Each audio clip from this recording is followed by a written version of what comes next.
Want a better return on your cash in this high inflation environment? This is episode 388 of the Queer Money Podcast, and today we're talking about I-bonds, EE bonds, and Treasuries, and how they can help you find a better yield, whether you want to park your cash for a few weeks or several years. Sharing her knowledge of bond investing is Kate Dore, a personal friend of ours who goes way back with us when she used to go by the alias Cashville Skyline. Kate's now a certified financial planner who's been published in Business Insider, Investopedia, and now, get this, writes regularly for CNBC. Now on with the show. The mission of Queer Money is to financially empower the LGBTQ plus community. Join us in thanking Capital One for supporting that mission. Well, welcome, Kate, to the podcast. It's good to finally have you. Yes.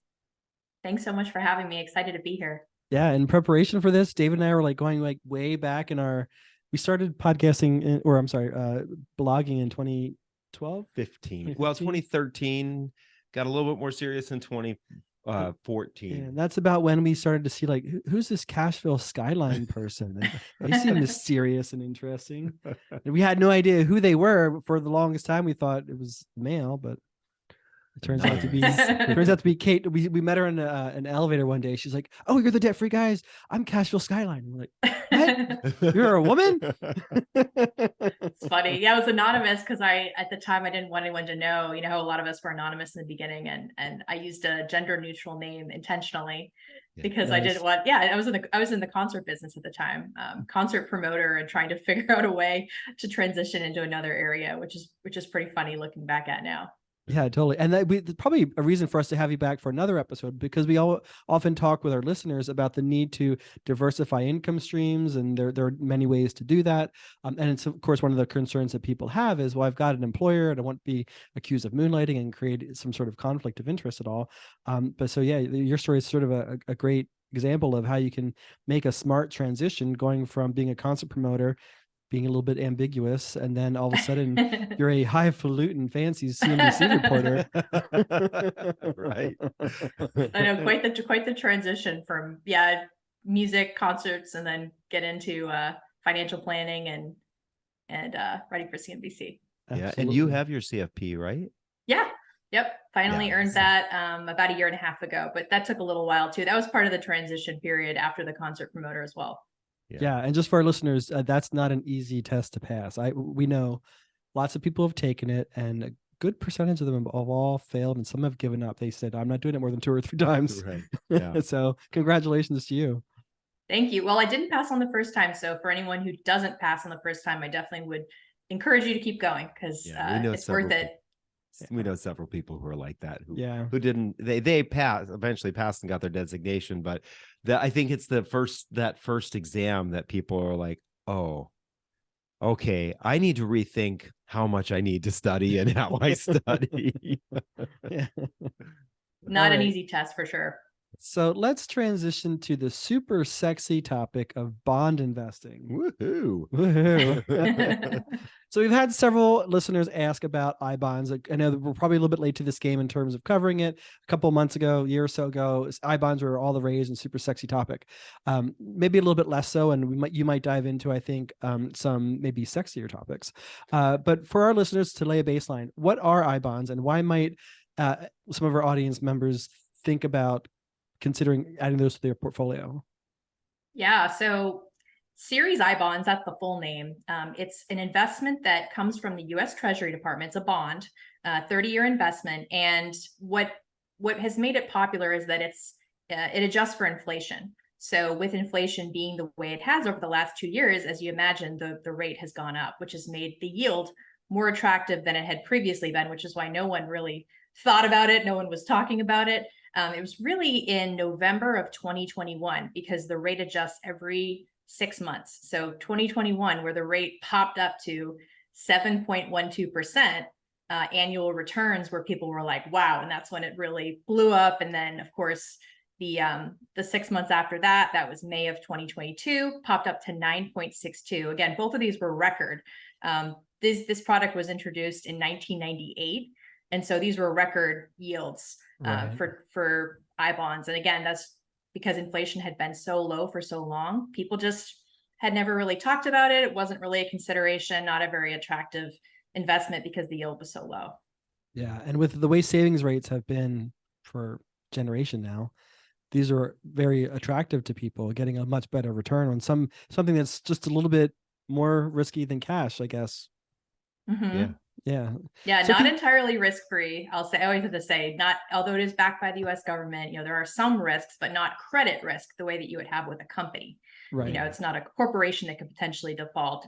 It's unlikely that the US will default, although I guess we'll talk a little bit more about that later. But but doesn't have the same aside. level. I remember going through new broker training, and I remember people saying if we ever broke the buck, if a mutual fund or money market ever broke the buck, then it would be calamity. Like we'd be losing our internet and everything was going down. And then that just happened years ago. That happened in it wasn't the end of the world. 2008. So right. So can you give our listeners and give us a little bit, what are the specifics of I-bonds? What are the issuers, the purchase limits? There are some intricacies that might be good to know. Yeah. So again, I've already mentioned that they are backed by the U.S. Treasury Department. So they are the issuer through Treasury Direct. That's the platform, the only place that you can buy them. There's a purchase limit of $10,000 per year, but there are some exceptions, of course. If you have a business or a trust, that could be an option where you would buy more than the $10,000 limit. And of course, a couple could buy 10,000 each. So, a couple together, they could each get the 10,000. There's also the option of getting, this is kind of funny, an option of getting an additional 5,000 paper I-bonds through your tax refund. So timely, given that some people still haven't filed. And if you're wanting to buy I-bonds, that could be a way to get above that $10,000 limit. And one thing I'll say is it's a calendar limit. So sometimes if someone were wanting to buy, let's just say they're wanting to buy, double the amount, they may have made their purchases toward the end of last year. And then the calendar, New Year's Eve happens, next day comes, you can buy another 10,000. So if you maxed it out last year, at the end of the year, let's say you love the rate that you saw in the fall, you could potentially buy 10,000 more now. I'm trying to think what else. Oh, and say purchase limits, Treasury Department. And it is, I'll say one specific about it is you can't touch the money for 1 year. That is one thing that's really important to know. You can't tap it. It's locked up. Also, if you go to redeem it within 5 years, there's a 3-month interest penalty from the previous 3 months. So that's something else to know.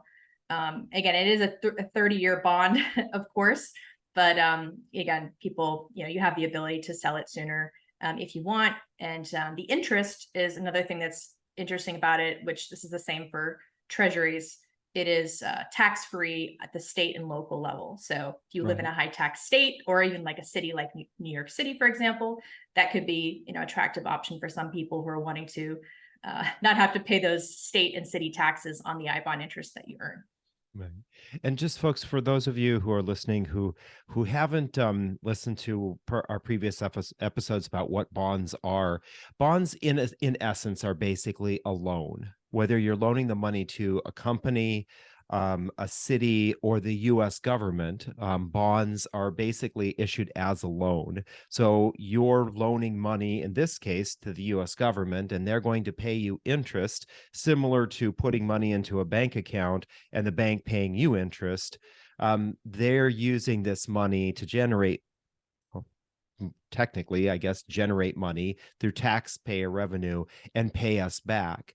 And so that's partly probably why there are some requirements around why you can't take the money out in the first year, and why there are some penalties if you have to wait for the first 5 years to withdraw, because the government wants to not be a bank. They don't want money going in and out on these kinds of instruments on a daily basis, right? Somebody dropping in and saying, I'll buy it today and sell it tomorrow. They don't need that. What they need is they want a long-term hold on this money, because they're funding oftentimes big projects, or as we see in politics right now, they're actually funding the government itself. Right. So that's a great segue into skip ahead here a little bit. With the U.S. reaching the debt limit again, and everybody changing their opinion on whether or not we should change the debt limit again, that seems to be depending on who's in power, whether or not we want to change that. And threats to Social Security and Medicare.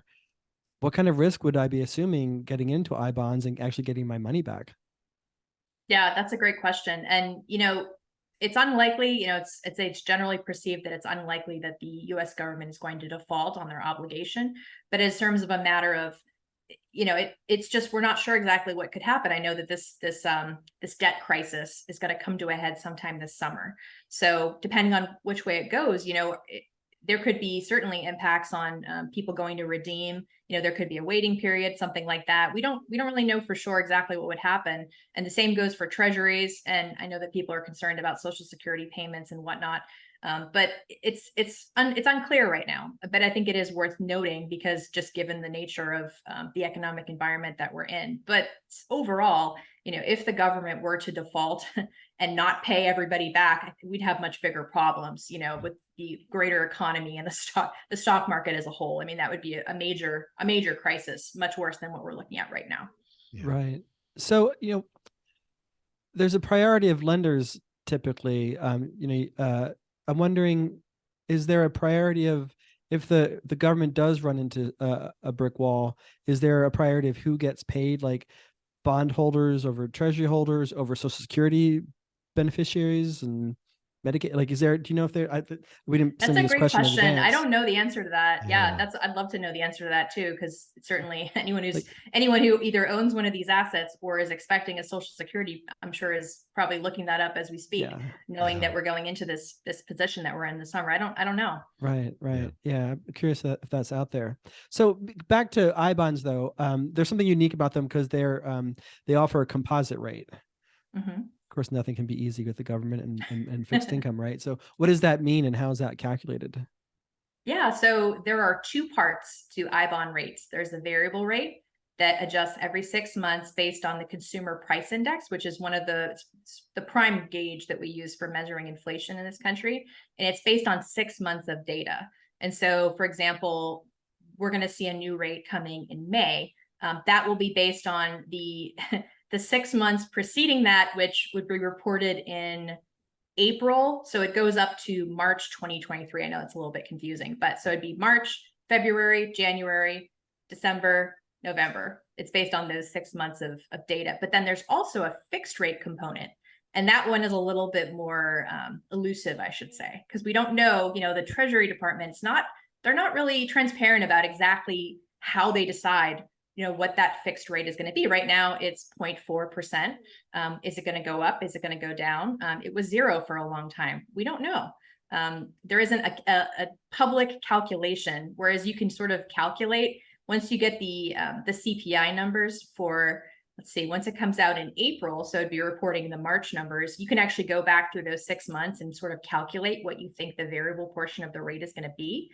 But the fixed rate is still the wild card. So like we were doing it, we do this every 6 months. We're like, okay, we know like the same thing happened in October of last year. We're like, okay, going to try to estimate what we think it's going to be in November. And then lo and behold, they came out and it went from 0% to 0.4% for the fixed rate. So that's the part that's a little bit, unclear and hard to decide, or hard to guess which direction that the Treasury Department might go. So what are you predicting now?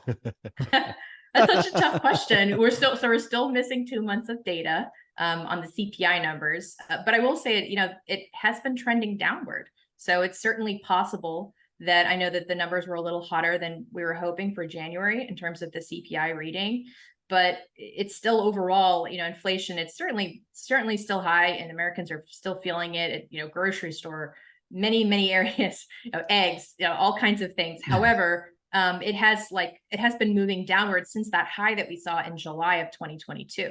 So it's possible that it'll go, I don't want to say for certain what way it will go, but I wouldn't be surprised to see it go lower. And as of right now, it is 6.89%. That's both of those. That's the variable and the fixed rate combined.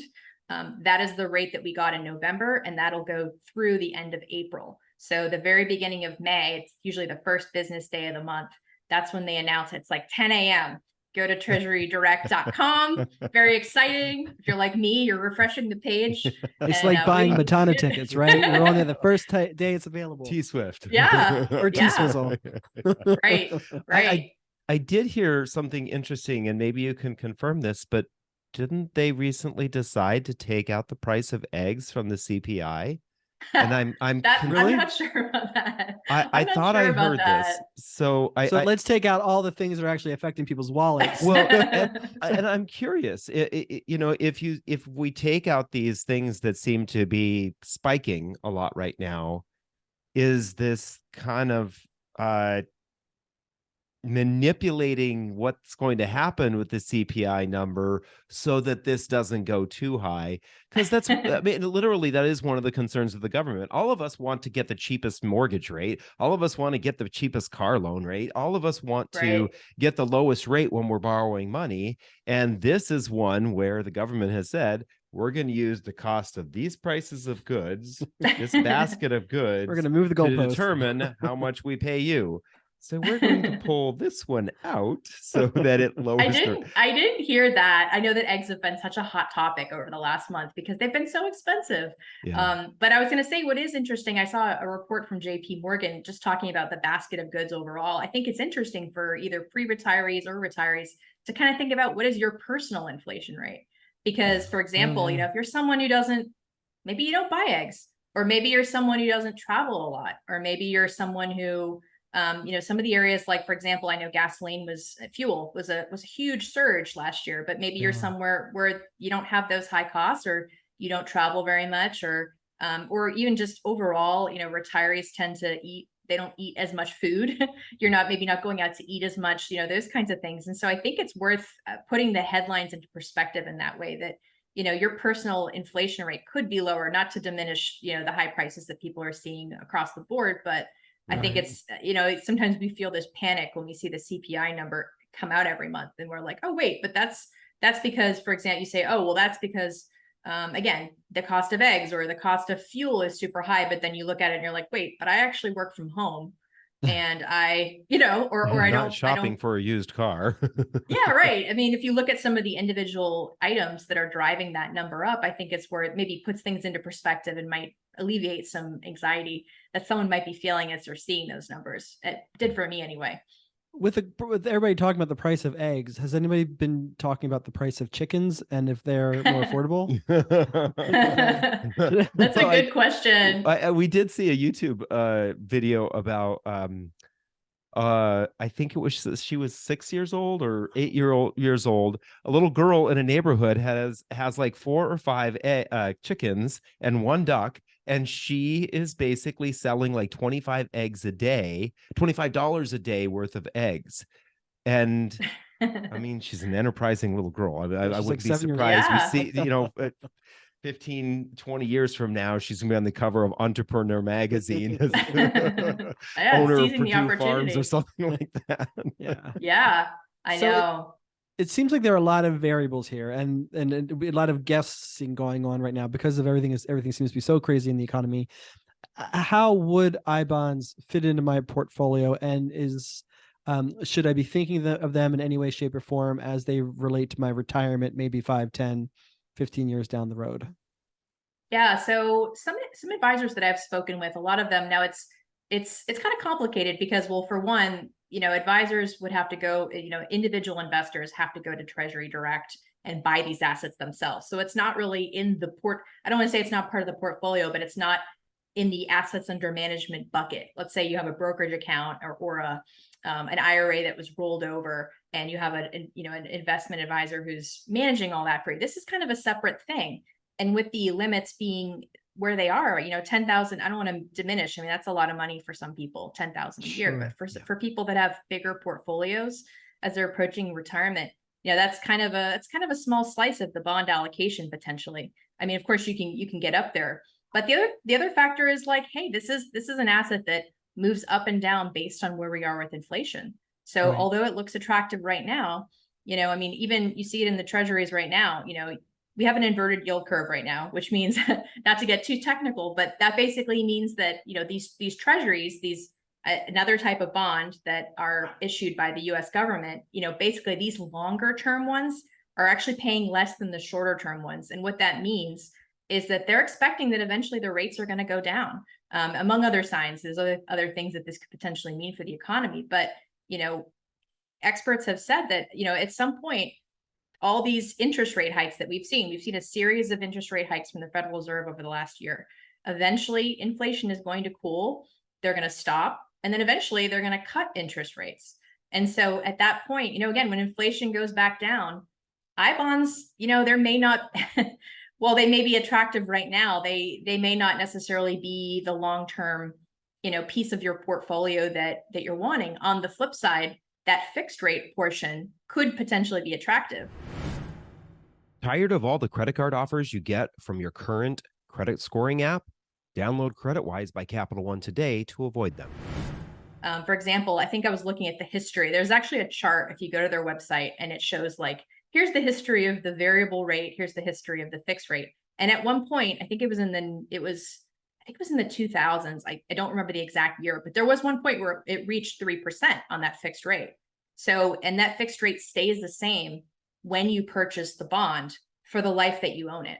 So let's just say you had purchased the I bond, when it was, maybe the variable rate was low, but you got that 3% on the fixed rate. Well, right now you'd be getting, that plus the, 6.48, that's looking pretty good. That would be nice. So that's worth considering too. So that's interesting that what folks have to take into consideration is these two different moving pieces. And the reality is that you said the fixed rate right now is 0.4%, right? Yeah. So if, let's just say 10 years from now, inflation is back down to a normal rate, you could be looking at having a bond that is returning 1% every year, right? Mm-hmm. And that's not a great return. Right. But I guess if we're back in that kind of inflationary environment, you're probably still doing better than a savings account, because they'll all be back at 0.001. Right. That's true. I mean, if you got that, I was going to say, fixed rate 0.4% could potentially be better than some of the savings rates that we saw when rates were as low as they were. Yeah. You're right. But it's, it's kind of, that's the hardest part about these things, is they're kind of a guessing game. And an advisor kind of described it as a satellite, like a kind of an exterior. You have like, your solar system of your portfolio. And then over here, maybe this is a little allocation. And a lot of, what a lot of people were using I bonds for over the last 2 years is they're thinking of it more of a short-term investment. Maybe it's a tier of their emergency, because everyone needs emergency savings too, whether you're working or you're retired. And so maybe it's, you have some extra cash sitting on the sidelines and you don't know what you want to do with it. This, or you think, hey, I know I have a big purchase coming. Let's say you have a big home repair coming up and you're like, hey, next year, I know I'm going to have to replace my HVAC system. Okay. Well, throw it into, you don't need the money right this second, throw it into the I bond and you can get it after a year. And that rate, again, we don't know what the rate is going to be in May. So I don't want to say 6.89% certainly is not guaranteed past May at this point. However, let's say that you had purchased it last year, you would, for sure that you would be getting more than it would get in a savings account or a CD, even with that 3-month, that 3-month penalty that you're looking at for redeeming it within 5 years. Right. So it was, it really just depends on where it goes, because, that lack of liquidity, some people don't like locking their money, and that's a big barrier. Some people don't want to lock that money up for a year, and I certainly can understand why. Right. But I do like your suggestion about, if you've got $30,000, $60,000 in emergency savings to cover your living expenses, you could, throw $10,000, $15,000 into an I bond and get a slightly better rate. Of course, you're locking it away. So if there is the job loss or whatever, the precarious furnace finally goes, you kind of restrict it that way. But if you're not concerned about that, you might as well get a bit better return. Mm-hmm. Yeah, sorry, go ahead. No, it's okay. I also heard someone talking about how this would be, for them personally, this would be a great place to be socking away money that they were going to be putting as a down payment on a house.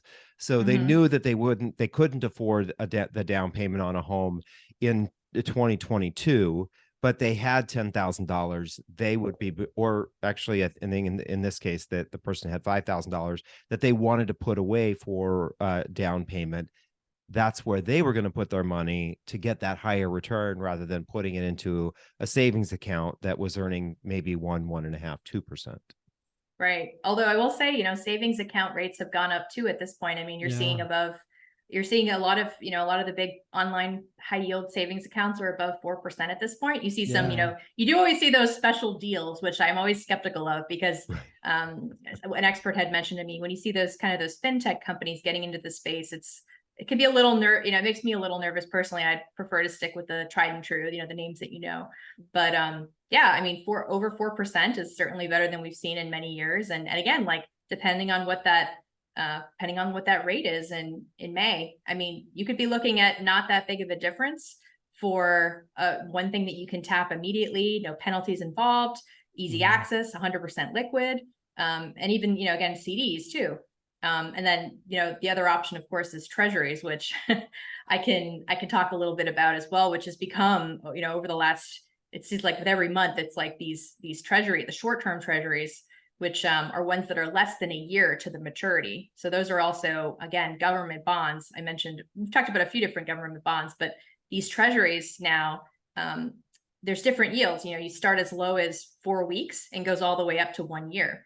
Anything above that would be a different type of government-backed asset. But these Treasuries now, the 6 month, as of today, the 6 month, I should feel like I should say as of February 27th today, because these things change. Well, these things change. These things change constantly. So you do have to watch, because it really does depend on what's going on with the Fed and everything else. But as of today, February 27th, the 6 month and the 1 year are paying over 5% annually. Yeah, that's crazy. Yeah, which is, I mean, and for those, that's another asset that you can either buy. The nice thing about those, you can buy those through, if you already have your Treasury Direct account that you open for I-bonds, you can buy Treasuries really easily through there, or you can buy them through a brokerage account, which is a little bit easier because, again, like we were talking about before, there is one restriction where you have to hold it. I think it's 45 days after you purchase. So let's say that let's just pretend you bought a 6 month Treasury and you decided, hey, I want to sell this in 3 months. You would still have to hold it in there for 45 days. And then you have to transfer it over to a brokerage account, which is a bit of a process. So the easier option, if you're worried about liquidity, would definitely be to buy those in a brokerage account. And pretty much any of the players offer that option.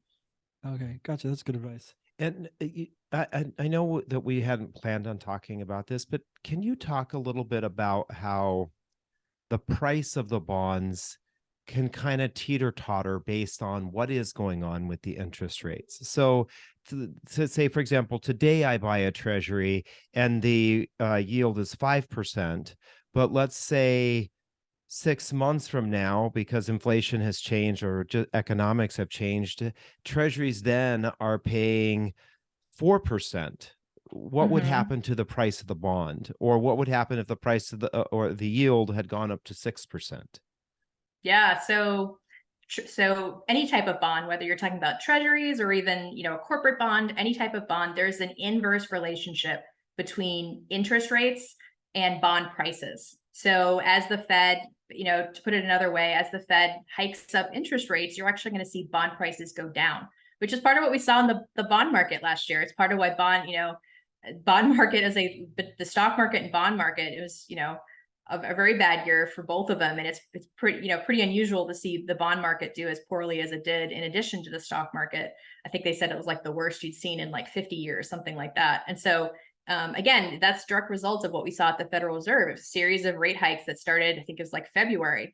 And, each time those go up, that means the bond values go down. And so that's something else to consider. Again, it's kind of tricky because it's almost like none of us have a crystal ball. We don't know exactly what's going to happen with the Federal Reserve. And so keeping that in mind, and of course, these yields that you're seeing with Treasuries, they are tied to what's happening with these Fed rate hikes, especially the short-term ones. So again, you kind of see that priced in where, it kind of, you see these high yields around the 6 month, 1 year mark, and then it kind of drops a little bit down after that. And so it kind of goes to show that the market the market believes that at some point inflation is going to taper off, and the Fed is going to stop raising rates, and then eventually we'll cut rates. And so that'll bring Treasuries are another thing that were very low for other than I think it was 2018. There was a brief period where they were paying 3%. These are the 1-year T-bills specifically. But, again, another asset that we weren't really talking very much about for a long time because rates were just so low. After the Great Recession, it was like zero, hovering around 0% for years and years and years. And so it wasn't very sexy, but now it's a hot asset, the way that I bonds have been. And also, again, for people who are worried about with the stock market being the way it is, people are worried. They're worried about protecting certain cash. Again, you don't want to throw all your money into the stock market. Maybe you have your emergency fund that you need to protect. You don't want that to be held to the whims of what's happening in the stock market. And a treasury or an I bond or a government-backed security, again, unless some weird thing happens, this summer, it's very likely that you're going to get that money back, your principal, and with interest attached. So, again, a very relatively safe asset for people. Awesome. And still, for my father, he's sitting in cash. Yeah, well, he's got a money market, so he's actually earning a pretty decent rate. But oh, good. Yeah. The reason I bring that up and ask that question about the relationship is because I do remember when working in financial services, people would buy a bond at a face value of $1,000, $10,000, whatever the face value was, and then rates would change. And they were totally, especially when rates went up, they were just completely shocked that their price of their bond had dropped. And they're like, why did I lose money? This is supposed to be secured. This is a risk-free investment. It's tied to the interest rate rather than actual price. The price will, the $5,000 or $10,000 or whatever the face value that you bought it at, will be what you get paid if you hold it all the way until maturity. So whether it's a 1-year bond or a 5-year bond or a 30-year bond, if you hold on to it, you would eventually get the whole all of that money back. But you may be getting a better or worse rate depending on what the interest rates are currently paying. Yeah, I'll say one other weird thing about treasuries is they're often sold, the 1 year in particular, the T-bills are often sold at a discount, which I know is a little confusing for people. It was a little confusing for me when I first heard about it. It's like, what do they mean discount? So it might be a little cheaper. Let's say you put in 1,000, maybe it's $950. And what happens is you actually get that full amount, like you just said, you get, like John just said, you get that full amount back when it matures. And it's all, the other weird thing is that when you go in, and if you're buying it through Treasury Direct, it's actually an auction that takes place that determines the yield that you're going to get for the term. And basically what that is big institutions are bidding against each other for these treasuries. You don't have to actually take any action. I went through the steps myself because I wanted to make sure I understood. But it's these big institutions that are bidding. You don't do anything. And then when the auction ends, it says, okay, this is the rate that you got. And then you have the assets in your account. Which is kind of interesting. It's sort of like, okay. But then again, you get that full amount and then that's, so I bring that up only to mention that it's not 100% apples to apples when you're looking at the rate for treasuries compared to say a savings account, because the interest rate is calculated a little bit differently. And so, I mean, it's not a huge difference, but for someone that's watching those percentages really closely, it's slightly different. And so this topic might be over a lot of people's heads. It's kind of complicated, I think, for some people. So it's even having been in financial services as long as I've been, it's a little bit over my head sometimes. But as you get closer to retirement, you're short. That's the only reason why. Because I'm short. That's a short joke. It's not funny. I think Kate's smaller than I am. I know. I was gonna say no short jokes in this room. I'm the shortest one here. This can be complicating for some folks, but I think as we get closer to retirement, as you're trying to be strategic with your cash positions, these are conversations you want to have at the very least with your financial advisor. So if this seems to be a little bit over your head, maybe talk to your financial advisor, find out how this can fit into your portfolio. We're kind of at the age that now, David and I, now that we're closing in on the 50s, we're starting to have this conversation ourselves. So. Okay. I did a short joke. I did a short joke. Now he does an ageist joke. I can't help it. You're hitting all the years before me.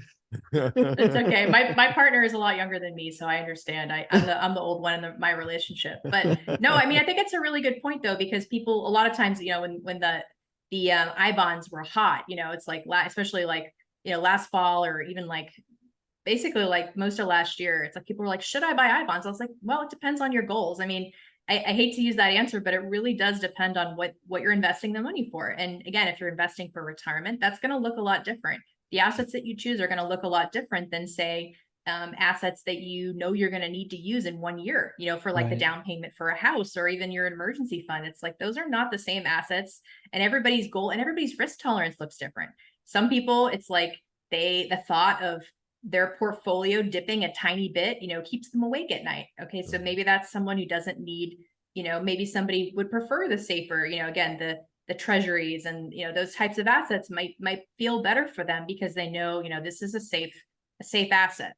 Again, there's always the concern of meeting inflation, but you just want to, you know, think about your personal situation before you're going in and just following what your friend is doing or what you see somebody on the internet doing. It's really an individual decision. Chasing 100%. Those yields, chasing those returns, right? Careful what race you're running in, because it might not be the race you want to be in.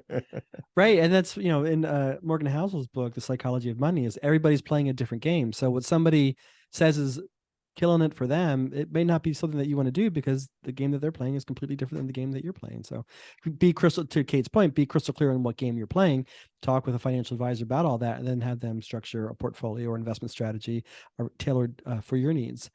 Before we wrap things up, I'd like to, if you don't mind, covering E-bonds and how investors might want to, what they might want to know about E-bonds and how they might fit into their portfolio. Yeah. So again, another government-backed investment, another type of savings bond that's issued by the U.S. Treasury Department. And that's one, again, there are some similarities between E-bonds and I-bonds, and that they're both a 30-year term. The biggest difference is that E-bonds are a fixed rate for the entire time you own it. The one thing I'll say is, regardless of what the rate is, the government says, we will double your money if you hold it on for 20 years. That's like the big thing to know about that. However, I will say as of right now, you know, it's not really being talked about a lot. The rate's around I think it was 2.1% today when I was looking at it, and that's through April. Again, it's another one that fluctuates. And so that's, you know, just something to keep in mind that, you know, obviously that's not meeting inflation and not, but there are some other purposes that people might use those for. I know that's one, I know that's not the most popular use, but there was a time where using them, the interest, you wouldn't have to pay, you wouldn't owe taxes if you use the money for, you know, college expenses, things like that. But it's one that's more of I would say almost like more of a long-term play, because it's not tied to the inflation. But as of right now, you know, the yield is not, obviously not really competing with I-bonds. If you're thinking, again, it depends on your goal, right? Again. You know, not really competing. Yeah, not really competing with an I-bond for someone who's in it for the short term. Right. Okay, that makes a lot of sense. Cool. I think this has been super informative and I think helpful for us and our listeners. Where and how can our listeners connect with you? Yeah, so I am on Twitter. It's probably my primary social media platform, just at Kate Dore. That's Dore. And then I write for CNBC, CNBC.com in the personal finance section. So I write a story pretty much every day. I write a lot of tax topics and investing topics. So I'm always open to questions and ideas. So please don't hesitate to reach out. And I obviously love nerding out about any of these things. So always open to ideas and things that people are interested in learning more about, because it gives me a chance to dive into something and learn more myself. Yeah. Awesome. And we also want to thank you because you have covered the LGBT topics in the past on CNBC, and that's very few and far between in big financial media. And we appreciate that. It's nice to see our community mentioned and discussed, and options and opportunities talked about. Yep. Yeah. Well, me personally, you know, as a member of the LGBTQ community, I personally like seeing these stories told outside of Pride Month. And I also like including diverse voices as expert sources too. Like I'm part of the Financial Planning Association's Pride Planners group. And so I've had, you know, connected with some good sources through there. I'm always open to connecting with more. And like I think just, you know, we want to see ourselves as experts in these fields. And so I think it's nice to to represent those voices and tell those stories again, not just during the month where every corporation changes their logo to the rainbow. Yeah, 100%. Yeah. So thank you for all that. Thank you for coming on the show, and we'll definitely have to have you come back. Maybe we'll have to have you come back next year to talk about the exciting topic of taxes. I would love anytime. Thank you so much. Thanks for having me. Start your journey to financial independence with a checking and savings account that doesn't nickel and dime you with fees. Get a Capital One 360 checking or 360 performance savings account at Capital One today. Thank you, Kate, for a great interview and for sharing how our audiences can diversify their fixed income portfolios. To you, our audiences, thank you for listening to another episode of Queer Money. Here's your takeaway. Please talk with your financial advisor about how fixed income in this volatile market, high inflation environment can work for you, whether you're preparing for tomorrow or preparing for several years from now. Then join us next week when we learn how to increase your income through freelance writing, or maybe even change a career with the prolific Miranda Marquardt. Thanks again and have a great week.